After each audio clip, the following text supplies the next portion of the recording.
ఆదిత్య విద్యా సంస్థల ట్రాన్స్పోర్ట్ విభాగం ఇతరులకు ఆదర్శంగా నిలవాలని, క్రమశిక్షణ నిబద్ధతతో పనిచేసి సంస్థకు మంచి గుర్తింపు తీసుకుని రావాలని Aditya university chancellor doctor Nallamilli Sesha Reddy పిలుపునిచ్చారు. కాకినాడ సాంబమూర్తి నగర్లో గల ఆదిత్య మహిళా డిగ్రీ కాలేజ్లో ఆదిత్య ట్రాన్స్పోర్ట్లో పనిచేస్తున్న బస్ డ్రైవర్లకు హెల్త్ క్యాంపును నిర్వహించారు. కార్యక్రమానికి ఎన్ఎస్ఎస్ ప్రోగ్రామ్ ఆఫీసర్ తేజ అధ్యక్షత వహించగా Aditya university chancellor doctor Nallamilli Sesha Reddy ముఖ్య అతిథిగాను, ఆదిత్య విద్యా సంస్థల డైరెక్టర్ డాక్టర్ సుగుణారెడ్డి విశిష్ట అతిథిగాను, మెడ్కోర్ హాస్పిటల్ వైద్యులు గౌరవ అతిథిగా పాల్గొన్నారు. కార్యక్రమంలో భాగంగా మెడ్కోర్ వైద్య సిబ్బంది డ్రైవర్స్కు పరీక్షలు నిర్వహించి మందులు పంపిణీ చేశారు. అదేవిధంగా ఇటీవల నిర్వహించిన కంటి వైద్య శిబిరంలో దృష్టిలోపాలు ఉన్న డ్రైవర్స్కు కళ్ళజోళ్లు doctor Sesha Reddy, doctor Suguna Reddy, Aditya transport department head కృష్ణమూర్తిలు అందజేశారు. ఈ కార్యక్రమంలో ఆదిత్య ట్రాన్స్పోర్ట్ సూపర్వైజర్లు, డ్రైవర్లు, బస్ అటెండర్లు పాల్గొన్నారు. రోజు పాటలు సరిగ్గా చెప్పలేకపోతే పెద్ద నష్టం ఏం కాదు. నెక్స్ట్ రోజు వచ్చి దాన్ని రెక్టిఫై చేసుకుంటారు. దానివల్ల పిల్లవాడి జీవితాలు ఏమి పాడైపోవు.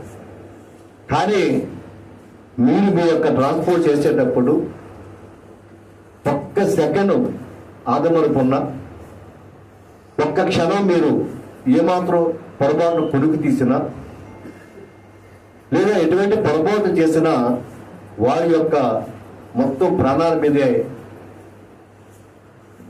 చాలా రిస్క్ తీసుకోవడం అవుతుంది. వారి ప్రాణాలే కాదు, వారి కుటుంబం అంతా కూడా జీవితాంతం బాధపడుతుంది. ఈ విషయం మీ అందరికీ తెలుసు. నేను చాలాసార్లు చెప్తుంటాను నా టీచర్లకి. ఏమని చెప్తుంటానంటే, మీరు టీచింగ్ ప్రొఫెషన్లో ఉన్నారు, మీరు పిల్లలకి న్యాయం చేయాలి. పిల్లలకి న్యాయం చేయలేకపోతే పిల్లల జీవితాలు పాడైపోతాయి. అటువంటి పిల్లల జీవితాలు పాడైపోతే దానికి బాధ్యులు మీరే. కాబట్టి దేవుడు పైనుంచి చూస్తూ ఉంటాడు. మీరు స్టూడెంట్స్కి ఎలాగైతే బాధ్యత వహిస్తున్నారో అంతే కదా, స్టూడెంట్స్కి ఎవరు బాధ్యత వహించాలి? టీచర్ బాధ్యత వహించాలి. వాళ్ళకి సరైన న్యాయం చేయలేకపోతే దేవుడు పైనుండి శపిస్తాడు. ఏమని శపిస్తాడు? మీ పిల్లలకు కూడా మీలా అసమర్థుల టీచర్లే దొరుకుగాక. నా పాయింట్ మీకు అర్థమైంది కదా. మీరు సరిగ్గా న్యాయం చేయలేదు, మీ దగ్గర శక్తి ఉండి కూడా న్యాయం చేయలేదు. చేయకపోతే వాడి పిల్లవాడి జీవితం నాశనం అయిపోతుంది. అందరికీ కూడా కళ్ళద్దాలని అందజేయడానికి ఇక్కడికి ఇచ్చేశారు. అంతేకాకుండా ఈరోజు మెడికల్ క్యాంప్ ఈరోజు మన మెడికల్ హాస్పిటల్ వారిచే నిర్వహించబడుతుంది. సో దీనిలో మనకి బీపీ అండ్ బ్లడ్ షుగర్తో పాటు ఈసీజీ కూడా ఏర్పాటు చేయడం జరిగింది. దీంతో పాటు 2D ECO కూడా ఏర్పాటు చేయడం అడిగితే అది కూడా నిర్వహిస్తున్నారు. మరి ఈ సందర్భంగా మెడికల్ హాస్పిటల్ వారికి ప్రత్యేకమైనటువంటి ధన్యవాదాలు. ఈ కార్యక్రమానికి విచ్చేసినటువంటి డాక్టర్ సుబ్రహ్మణ్యం గారిని ముందుగా మాట్లాడవలసిందిగా కోరుతున్నాం. కృష్ణమూర్తి గారు ప్లీజ్. సంస్థ తరఫున వాళ్ళందరికీ కూడా స్పాన్సర్ చేయడం జరుగుతుంది. ఈరోజు ఈ కార్యక్రమంలో వాళ్ళకి కూడా అవన్నీ డిస్ట్రిబ్యూట్ చేయడం జరుగుతుంది.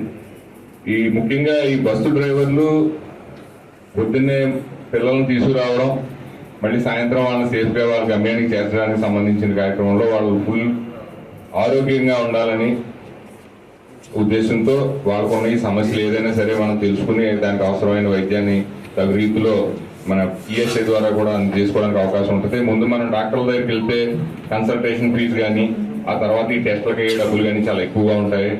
అలాగే మనం పర్టికులర్గా ఒక రోజు 2 రోజులు సెలవు కూడా పెట్టాల్సిన పరిస్థితి కూడా ఉంటుంది. అలాంటి ఇబ్బంది లేకుండా మన యొక్క డ్రైవర్ సోదరులు, క్లీనర్ సోదరులు అందరి యొక్క ఆరోగ్యాన్ని దృష్టిలో పెట్టుకుని మన మేనేజ్మెంట్ వారు ఎన్ఎస్ఎస్ ఆధ్వర్యంలో మనకి క్యాంపు ఈ రోజు ఇక్కడ నిర్వహించడం జరుగుతుంది. ఇదన్నీ కూడా మానిటరింగ్ చేయవలసింది ఎవరు అంటే ఎవరైతే క్లీనర్ ఉన్నారో వాళ్ళు. బికాస్ బస్సులో డ్రైవ్ చేసే వాళ్ళకి ఎప్పుడు డ్రైవింగ్ మీద కాన్సన్ట్రేషన్ ఉంటుందండి.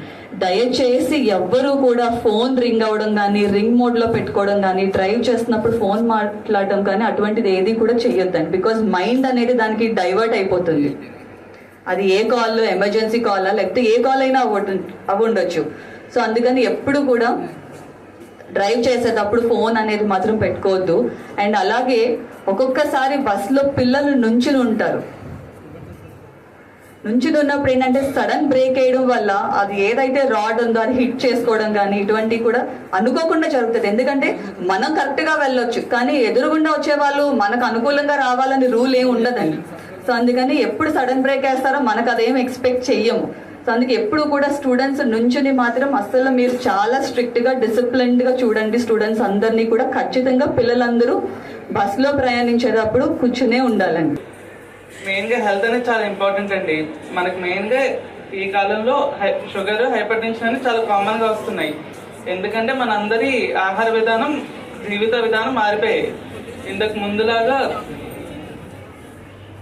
ఇంతకు ముందంటే కొద్దిగా కష్టం ఉండేది, వాకింగ్ ఇవన్నీ కూడా ఎక్కువ ఉండేవి.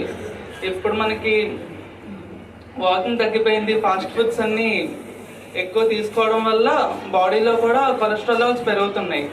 దానివల్ల షుగర్, బీపీ ఇవన్నీ కూడా ఎక్కువ అవుతున్నాయి. కాబట్టి మనం లైఫ్ స్టైల్ మోడిఫికేషన్స్ ఇంకా ఆహార విధానం మార్చుకుంటే ఈ షుగర్లు, బీపీలు కూడా కంట్రోల్లో ఉంటాయి.